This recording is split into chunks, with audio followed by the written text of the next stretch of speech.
guys, it's Sierra. Welcome and welcome back to my channel. This Fiction Friday video is going to be about Abbott Elementary.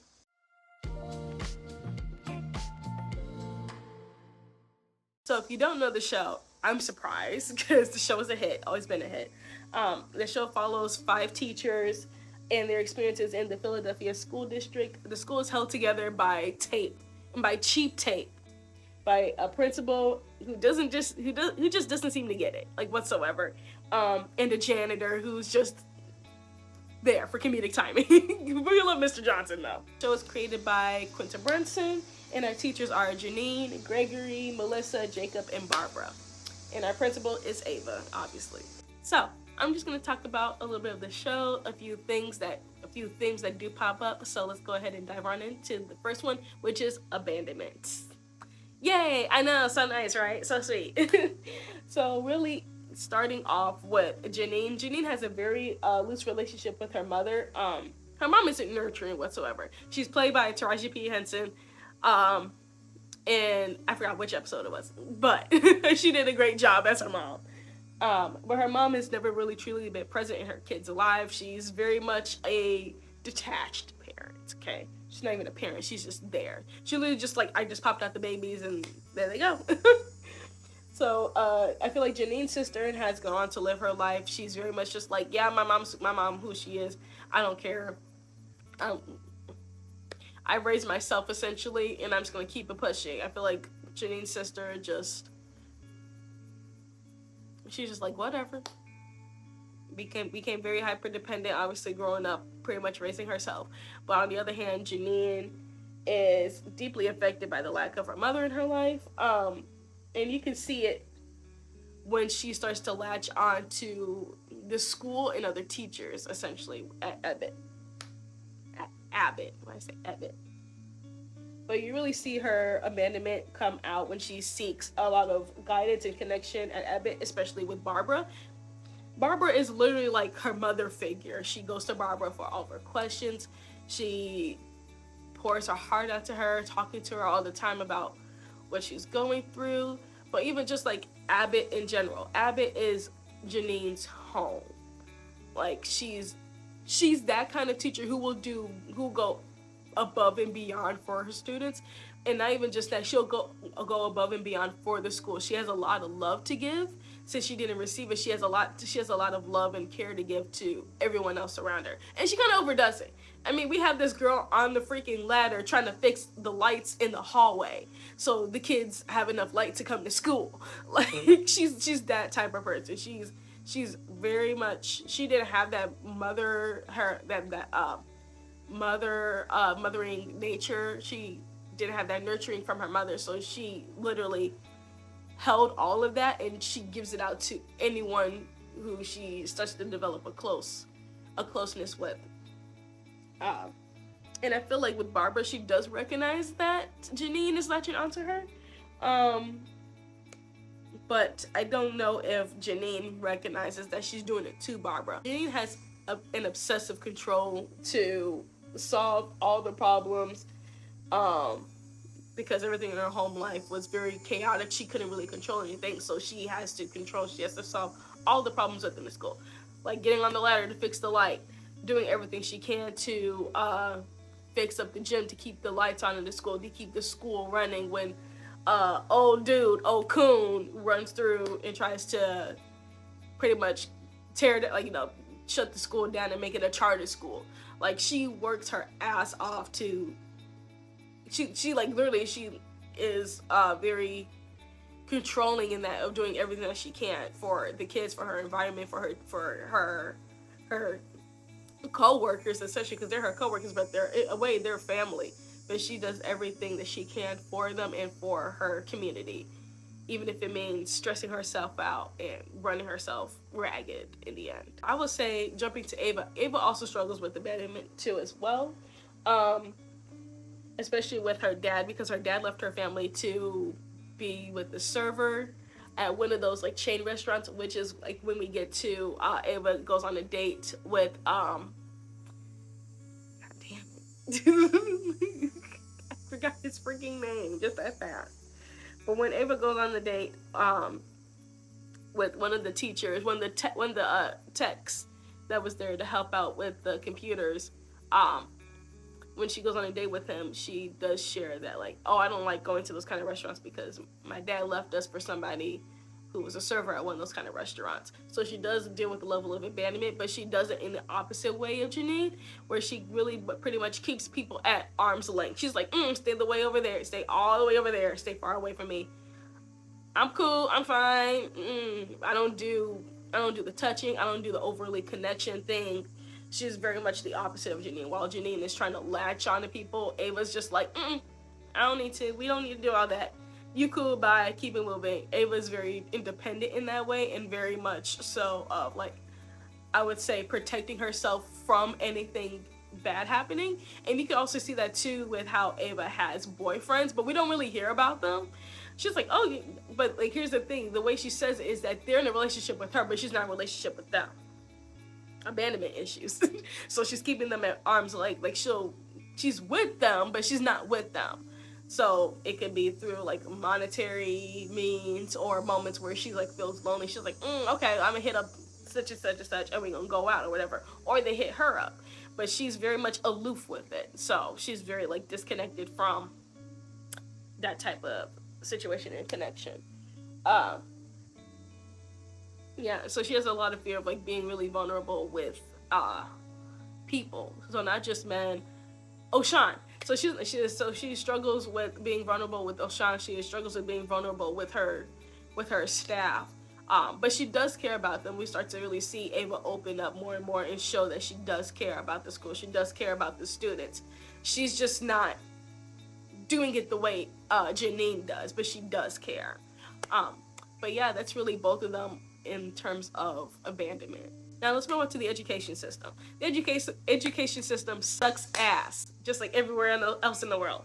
But each teacher deals with it differently. Melissa and Barbara are more veteran teachers, so they know the ins and outs. They're very much used to lack of resources. They're used to the lack of care that the system has towards their school. So they do whatever they can to get by and just go through the motions of the school year. Like, they still are very attentive to their students. They really care about helping them grow and learn the skills that they need to learn. But they know not to expect anything from the school district. They know where to put their trust in, and they put their trust more so in each other because they're both veteran teachers. I feel like they've always had a really good friendship. I feel like they've probably been at the same school for years with each other, so they've developed that kind of connection where they rely on each other more than they rely on the school system, more than they relied on the previous principal probably, and more than they relied on Ava. Because at the beginning, Ava was very detached from the school and very detached from her environment of the school too. So yeah, with them, I feel as if they know what to expect, and they have very low expectations and very low hopes. But they know what they need to do to get these kids on track, and knowing what they can do and what they can control, what they can't control. They're very much aware. They're very aware of what they are capable of doing. Because even Barbara talks to Janine about how you can't connect with everyone on such a deep level, but we're also going to have students where it's going to be a struggle. There's going to be parents that you're not really close to either, and that's going to be a problem. But you just got to do your best and tell them, like, hey, I'm here to help you with your child. That's what I'm here for, and that's all you can do. And some parents come around and some parents don't, but you can't take that to heart. And that's really what it's like to be a teacher within the school district, with any school district. It's just like, you don't know what kind of kids you're going to get. You don't know what kind of parents you're going to end up dealing with for the school year. You just got to go through the motions and try your best. The parents you may connect with them. You might be able to actually build rapport and connection when it comes to helping their children grow and learn over the school year. And then there are parents who are just AWOL.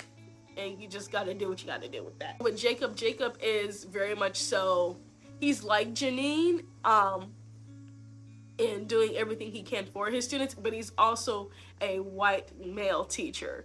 So especially having predominantly black students, he tries his very best to make sure that they get the education that they deserve. So when it comes to Black History Month, he really works his ass off to really showcase the lessons of Black history as best as he can, to his abilities, while also being sensitive to other not teachers, but other parents' input about his teachings. But no teacher has ever complained about, no parent has ever complained about his lessons before. It was just the one parent in one of the episodes. But Jacob does work really hard for his classroom, for his students. And then we have Gregory. Gregory is, Gregory's on the spectrum, but he does, at first, he's like, I'm just here for a year and whatever. I'm not really gonna connect with these kids.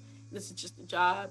This is something I need to do on my way to becoming principal. But what he is missing is the component of kind of like an empathy for the students and empathy for the school. Building connection is important.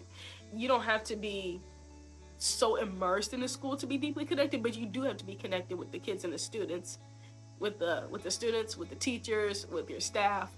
You have to be engaged at some level. You can't be cold-hearted. You can't be like the coon over here just like plastering on a fake smile and pretending as if you care when you really don't. You actually do have to develop some kind of connection. And throughout the show, you do see Gregory opening up, connecting with students, developing connections and rapport with parents, his friendships with the staff.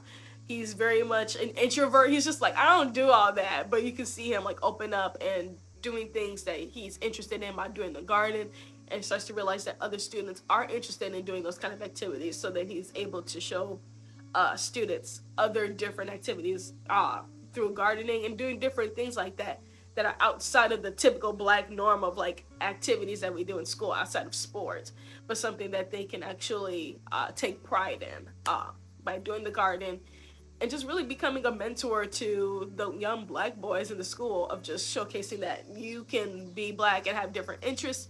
You can be Black and still be yourself. Like, being Black is not a thing. You are Black, regardless of what you're interested in and what you want to do. And I feel like Gregory is a very good example of that, especially for a Black man too, who's very much just like very atypical, straightforward, by the books type of person. Like, you can still be yourself type of thing. But he starts to actually build connection with everybody, and we see him like loosen up and actually develops a relationship with Janine, because obviously he was already interested in her. Anyway, let's move on to parent involvement, mainly Tariq. But first, let's start off with Raven. Raven is one of the parents to one of Barbara's students, and she's a very much entrepreneur. She has a vulgar tattoo, obviously in vulgar fashion line, but she's an entrepreneur and she's a very supportive parent. Okay, she does her role as a parent. She is there for her child. She is working her ass off. But you can say that her clothes are not appropriate in terms of language. But if these babies can't read, they don't know what it says. But she's very much a very involved parent. When a student was late to Gregory's class, one of the moms, because she did drop him off late, because she's like, oh, if I could just drop him off and go to work, it works out for me. But Gregory was telling her that then he's missing a lot of the lesson in the morning. Your child's not learning what he needs to learn because it's convenient for you. It's not always going to be convenient for the parent. Drop off your kid when you need to. So that's when she actually starts to realize, oh shit, he's a smart kid. My kid's a smart kid. I want him to get all of the education that he deserves and everything that he needs. So she starts to drop him off on time. And she's like, well, now I got an hour to kill. What the fuck do I do? Like, appreciates the fact that he actually shows that he cares without degrading her as a parent or questioning her as a parent in her decision making. But she doesn't take that to heart, but she does correct her behavior and make sure that her child is there at school on time. And then our last parent is Tariq. Tariq is Janine's ex, who is now dating one of Barbara's students' mom. And so Tariq, he's playing as if he's the dad, but he's like super involved, which is so interesting to see. I was wondering if Tariq was going to come back, and when they confirmed that the actor was going to pretty much be like a permanent character on the show, I was like, oh, this is going to be interesting, because Tariq is a mess, and he's always been like self-absorbed in terms of when we saw how Janine and his relationship was, but when it came to him showing him with somebody else and becoming involved, Tariq is very, very capable of putting care into somebody else. But Janine didn't really do that with him. Like, Janine enabled him, and he just took it. He was like, oh, okay, this is fine. I don't really need to do anything. I'm just gonna become a rapper. Like, yeah, he had a big head about it, but he wasn't like degrading her or anything like that. But he is capable of putting his care and his attention into somebody else. And you see him through his active involvement with his girlfriend's son, calling him by the wrong name, but that's because Tariq is Tariq. But we know that he does care. He does come out to perform for the kids at their it was like not a ceremony, but some type of thing that was going on with the coon who was trying to take over the school. He came out there to perform. He also came to perform again when they had Ava Fest.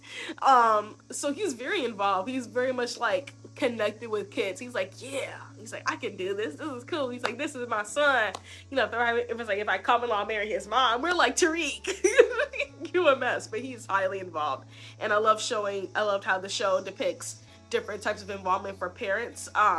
We do see a few parents where they're not as involved. You know, that we do have like a few extras who do take on those kind of roles as parents for a few of the students who are not as involved, but we do have depiction of parents who are heavily involved in their own different way. So I love the diversity of that, because Tariq is a mess. We love Raven, but we get that diversity of that too, and also with the mom of the student from Gregory's class.